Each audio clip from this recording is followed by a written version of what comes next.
everyone. Welcome to PureTalk. I'm Kirsten Haglund, and we are having a great conversation. We've got a new innovative talk show brought to you by FaithWire and PureFlix. We cover faith, culture, politics, you name it, all through the lens of faith. So I'm here today with Managing Editor of FaithWire, Dan Andros, Digital CEO of PureFlix, Greg Gudorf, and our Senior Editor at FaithWire, Billy Hallowell. So we're going to chat a little bit about Christian entertainment. Has it gotten better, right? It's been criticized, it's been applauded. Hollywood has finally started to see it now as a big moneymaker. But there's a lot to be discussed here. So, why don't we start obviously with you, Greg, being at PureFlix and a part of, the Christian entertainment industry. Yep. How, what's your journey been like with PureFlix and seeing Christian entertainment on its journey? The PureFlix vision is to influence culture for Christ through media. So it's what we're about. Always trying to figure out how to tell a story and bring to light a Christian point of view. And one of the things there's so many interesting things about creating this content now in the Christian world. Oftentimes in the past, we've felt compelled to lead with the message and sometimes forget the story. And in PureFlix, we're always trying to figure out how to get the story in first. 3-4 weeks ago, we released the movie The Case for Christ, based on the Lee Strobel book by the same name. It tells a powerful story.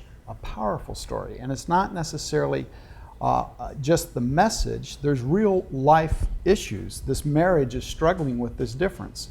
So at PureFlix, it's always about trying to use media to influence this culture. And in order to do that, you've got to be really good at storytelling. Yeah, and it's so true, because if you think throughout the Bible, in the Old Testament are some of the greatest stories ever told. Yeah. Joseph alone, Moses alone. Those are gripping stories. That's what, as I was a little girl, I loved stories. And that's why I loved reading the Old Testament. Those stories. And then I got to some parts where I'm like, they're not always pretty stories, right? Should they be talking about this in Genesis? But no, it's storytelling is so important. It's the way that humans have connected. And now, but Billy, have you seen? Do you think that Christian movies are getting better at this generally? And do you think though that it bridges the gap between Christian films reaching a secular audience? Well, I think there's two different kinds of Christian films, right, or faith films. There's the faith films for the faith audience, and then there's the films, maybe three kinds, the films that are specifically for the general public, where you kind of want to get out there, bring a message of faith. It might not be told in a pretty way. Maybe it's a difficult story. Hacksaw Ridge is an example. Yeah. And then there's maybe movies that are trying to do both, right? And so I think the challenge for Christian filmmakers, I think they're meeting this challenge, is finding an interesting way to tell the stories, as you were saying, and growing. This is a relatively new field, and I think a lot of the reviewers, and even Christians, I see these headlines from Christians, I'm a Christian and I don't like Christian films, and it's like, you have to give some grace to people as they're making this content, that they have to improve and get better. And I think with The Case for Christ, what we saw was a phenomenal movie. I love The Case for Christ, and it got a certified fresh, rating. Yeah. Critics liked it, people liked it, and so you're seeing this growth happen, and I think we have to be a little fairer and understand what the aim is of those three as well before we go after Christian films. Yeah, it's interesting because I think the Christian, entertainment community gets a lot of flack, because there's a lot of eyes on them, and they say, "Oh, it's a Christian movie. You're already you're already being labeled that early." When there are a lot of horrible movies that come out, in secular culture, ones, horrible. But we praise them usually. Yeah, but people make fun of them, but there isn't so much on the line for whatever reason. There's all this on the line, oh my gosh, one of the Christians going to do something good. Yeah. But there have been plenty of great Christian movies, and I think when you look at, okay, this is a percentage of a marketplace, I think they've done a great job overall of creating. If you look proportionally, I haven't done the math on this, but I'm sure there are just as many great well-made, well-told Christian movies as poor ones, proportionally to just regular old Hollywood. Yeah, it's an interesting question for me about Christian films, and we can get into ratings and all of that. And I know all the Hollywood history really well on this. But Passion of the Christ was the #1 top growing, 370 billion or million. Million or billion? Eventually billion, probably. I know, probably billion at some point. But worldwide, and it was obviously a big hit. Churches, filled out movie theaters to go see it. I finally watched it last Easter, I think, for the very first time, and was obviously very moved, and I don't really need to see it again because it was so violent and gruesome. What is interesting to me in the Christian conversation is how people will go see that in droves. But let's say they were to make a movie about Rahab or make a movie about Mary Magdalene. Now, we don't know, she wasn't a prostitute, right? That the Catholic Church, that was a story myth. on that, remember? You know, but let's say, you know, or the woman at the well, the woman at the well who had 5 husbands before that. Like, let's say you make a really intense, very visceral movie about the stories of these women who have, you know, a difficult sexual past. Would Christians turn out for that like they did for the violence in Passion of the Christ? Like, I don't know, where is the line there, and what is really necessary to convey the story? Because I would argue, if I want to see a movie about Rahab, I want to see what her life was. As a woman, that moves me emotionally and makes me connect more with that character. But it seems like they're more apt to show and portray violence, they're more okay with that than they are about some other topics. I think it's, well, I'll let you probably could speak more to that. No, go ahead. I was just going to say, I think it's interesting. You look down that top 10 list. You mentioned The Passion. That's the highest grossing. Yeah. And as you go down the different types of movies I was talking about, you have Narnia in there. You have God's Not Dead in there. You have War Room in there. You have Miracles from Heaven. Heaven is for Real. Those are all very different movies. Yes. Yeah. And the irony is that in almost all of those movies in the top 10, there isn't violence outside of like The Passion of the Christ and maybe some little bit of Narnia. They don't have any of that. So I think there's a growing market of people who just want the stories to be told. That's my assessment. Two things came to mind for me. One was you've got to meet people where they are before you can start a conversation, right? So you have to tune into what it is they are responding to, and the secular market gives you some clues to that. And then, you know, once you can meet them, you can potentially shift them, right? And I think that's a key part. And I think the second thing that you have to remember is that in the end, it is a business. Yeah. And that's something people sometimes are very uncomfortable about when they talk about a faith business, right? A business, faith? But if you don't make it successful financially, you don't have the ability to do another one. Yeah, no, right? that's true. So it's not about, you know, teeing it up to hit one of those billion-dollar box offices, right? But you got to be profitable enough so that you can then tell another message. And tell it better and better. Yeah, you're not going to get it right the first time perfectly, right? So you got to do another and another. Yeah, and then, you know, and it's so encouraging too to see people in the Christian film industry be very successful, like Kirk Franklin, who I'm saying his name right? Kirk Franklin? It is Kirk Franklin, yes. Right? Okay, I just wanted to make sure. So he has been so successful in the movie industry. I mean, Miracles from Heaven, Heaven is Devon for Franklin. Real. Devon, I'm sorry. Okay, no, I'm like Christian singer. Then we go, yes. That's why I said, I'm like, Devon, I'm yes, sorry. great guy. Please forgive me. Yeah. Devon Franklin has had so much success, and he started as like Will Smith's assistant. He started doing excellently in the secular world, and then has transitioned and really does have cross-cultural appeal, you know, and respect, and great respect in both the Christian and the secular world. And his movies have done really well. And so it almost seems like that's a really great model, you know, especially for young people coming up in the industry. You know, be excellent at your craft, right? Don't just necessarily jump right into making Christian films, but, you know, be excellent at your craft, gain respect in the industry, you know, so that you can reach both markets. I think it's really important. Well, and I think God's Not Dead did that in a different way, in that it shocked everybody. Oh my gosh, this movie that with such a small budget just went crazy. It went crazy. And you know, we saw that with War Room too, where everyone's like, wait, how did this become the #1 movie in America? What's going on? You know, they have to pay attention when something is that big, right? And when you hone your craft, I mean, Devon's going to do an animated film. That's the next film. It's an animated movie about the nativity from the perspective of the animals, and that's coming this year. So we're seeing people get experimental. Now that could do really well. We hope it does, or it could totally flop. But we won't know until people like Devon and people like PureFlix try. Yeah. Well, and then Christians shoot themselves in the foot too, because now I didn't see Noah, but I heard, you know, horrible reviews of that movie.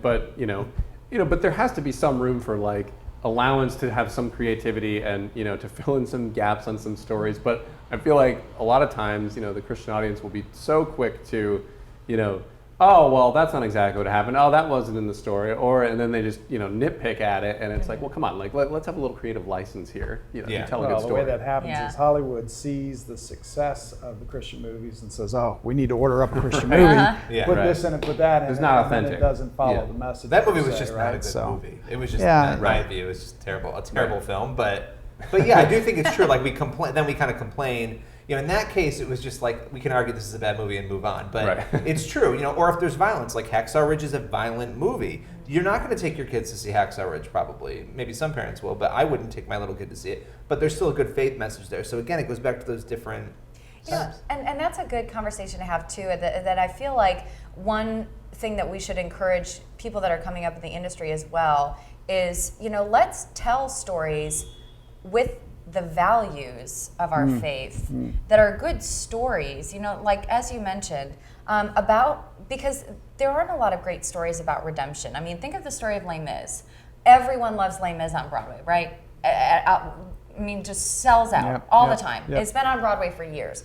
Those themes of that story are uniquely biblical. I mean, redemption and sacrifice and the purity of a relationship, and I mean, everyone loves that, and everyone can connect with it. Yep. It's let's make more content like that. Let's have 50 more Les Mises. Now, are you saying we should Jesus juke it at the end or not Jesus juke it? No, and because if we're talking about true cultural transformation and really trying to have an influence, you have to be kind of ninja about it. You can't just go in and be like Jesus. You have to get people to start to have their hearts softened by some of these messages that we know because we believe the Bible is truth, that we know are going to connect with and resonate with the human heart. But also, you can Jesus Jew. I mean, you can do that if you the Kendrick brothers are very clear. We do not make movies for the general public. We make them for Christians. Yeah. And so I'm like, okay, you know what? That's cool too. But you have to do both, I think. Yeah, that's your types of movies and types of audience story, One of the things that you mentioned was the polishing your craft. And I think if there's a message to get out to anyone who's had any idea or desire to produce something, they always start out thinking box office. And maybe that's not the best place to start. Maybe the place to start is to take advantage of all this technology we have and produce shorts that allow them to practice and polish that craft. And maybe it's not delivering all 4 messages that you'd like to see in a movie, but it's just one. And they tell these little stories. The technology in our world allows us to get these out and share them with people, whether it's on Facebook or this or that, right? Yeah. Practice that and build from that. It's kind of the minimum viable product startup if you're in the startup world, right? The minimum viable product says build the minimum thing you can to convey your message, put it in front of people, learn what they do, and then iterate. Yeah. And we don't necessarily think of that when we think of filmmaking. We think about box office. Yeah, and you know what you're talking about, the shorts just made me think of too is last year I had the great honor of being able to shoot an I Am Second film and be a second and join that club, which was really, really neat. Chip and Joanna Gaines have done videos. Yep. Sean Johnson, Kaká, the football player, soccer player, Stephen Baldwin. I mean, it just goes on and on. And that's what they do, is they do these really short little films of a person's story, but they do a great job of just telling the very authentic, raw, real story.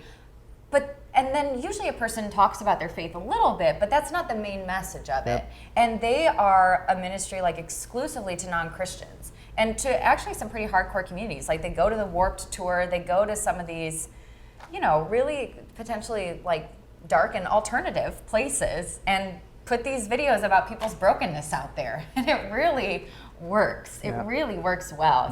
We need to have, I feel like we need to have more stuff like that. We do. We do, but we can, to your point, we can do it now. Yeah. Right? Yeah. We can So have a pick talk up a show camera. called Pure Pure Talk. And we Talk. can do that. We can be out there. Absolutely. Because technology allows it. And we have, PureFlix.com. One of the things we're doing is trying to seek those, bring them to life on the platform, right? Yeah. I mean, if you're trying to get it and your only place to put it is YouTube, it's swimming in a great big sea. Does right? GodTube still exist? GodTube still exists. Yes, Okay, I still wasn't out there. sure Yeah, because it's still out there. I mean, I know when YouTube was first happening, people were like GodTube, No, but I it's still wasn't out sure if there. it was still out there. Okay, But gotcha. we're trying to, because we've got a growing audience that you can put your story in front of, we can help bring that stuff to life. And That's they all not going to want appear it, on and they all Netflix, want it. right? Yeah. So why don't we talk a little bit about Christian music? Because entertainment, right? We're talking about video, we're talking about film. How about Christian music? How has that journey been Can over I the say last something 10 mean to that's going 15 to get me in years? trouble? I already know this is going to get me in trouble. I'm just going to say, sometimes with Christian things, I think we we don't always hold ourselves to the standard that we need to. And I think music is probably the best area where like there was just music that we listened to because we were Christians and we wanted Christian music that was not good. And it was awful. And it sounded unique, but not because it was good. It sounded like something you made in your garage and nobody wants to listen to.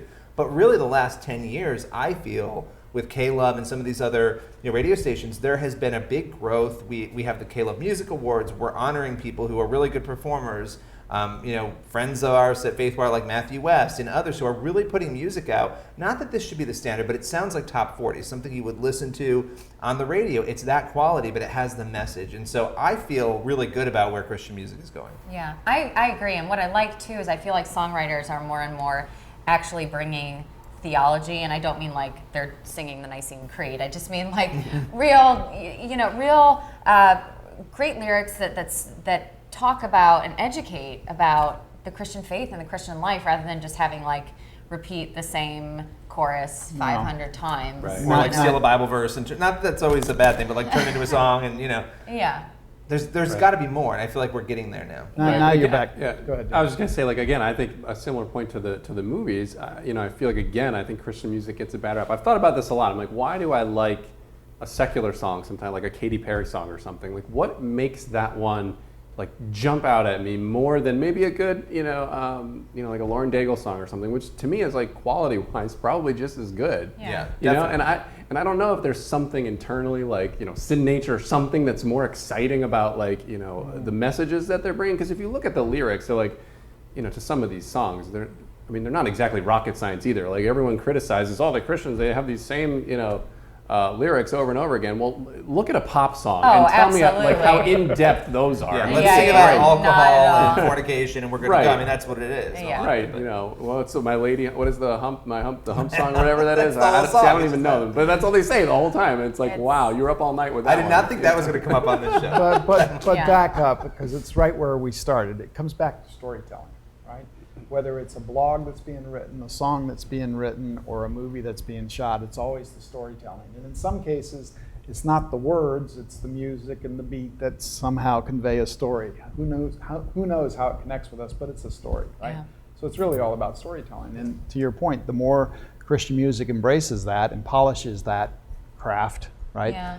The more people respond to it. And I think that's probably why maybe a Christian song doesn't necessarily always resonate with a secular audience, because they're deaf to that message. You know what I mean? So if you just do a general message on like, I'm hurting because my girlfriend or boyfriend dumped me, well, that's going to resonate with every teenager because that happens to every teenager. But if you're not a believer yet and you're hearing a song about really pouring out your heart to God, well, that might not resonate with you at all because you're just not there yet. Yeah, it's like these things always have to be backed up. If we want our music, our entertainment, our film, whatever we produce to really reach people's hearts, it's like it always has to be backed up by those relationships, by relationships of people in a non-believer's life or in someone else's life to help supplement that, right? Because the song or the movie or whatever is just a launch point. It's just a starting point, and it might even be just a conversation starter, but it has to follow up with those relationships, or else it's like, oh, that was great, and move along. And like your Broadway play, you can find it anywhere. The newest Willie Nelson album, which was just out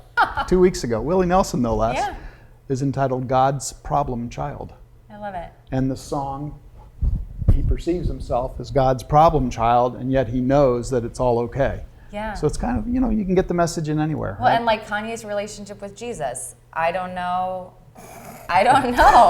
But You don't know. You don't know. I mean, That's he talks right. about God a lot, and he Talks about a lot of things, and but all you that hope stuff. that that's all. It's really interesting. Anyway, got to be backed up by the relationships. You're like, I'm going to step off of the And- Kanye. I'm because I happy don't know, but it's just it's interesting. good to see those glimmers in people. Look, it's hard to be in Hollywood. It's hard to be in entertainment. Yeah. I would imagine I'm a loser who isn't famous, but if I was, I would imagine it would be hard. It's a difficult world, so it's easy to criticize people and look at things and say, oh, they're so horrible, but you hope that those messages get out to them too. And look, I just think we can't be lazy. I think Christian music was a little lazier than films. I think films, they hit the ground running. I think music for a long time was lazy, and now it's not. There's people competing for real because they want the message out there, and they're getting good at it. Yep. And also, you can have great Christian music without lyrics. Michael W. Smith put out an album a while ago called Freedom, and it's all instrumental, and it's absolutely gorgeous, and everyone should listen to it. That's all we've got. We'll see you next time on Pure Talk.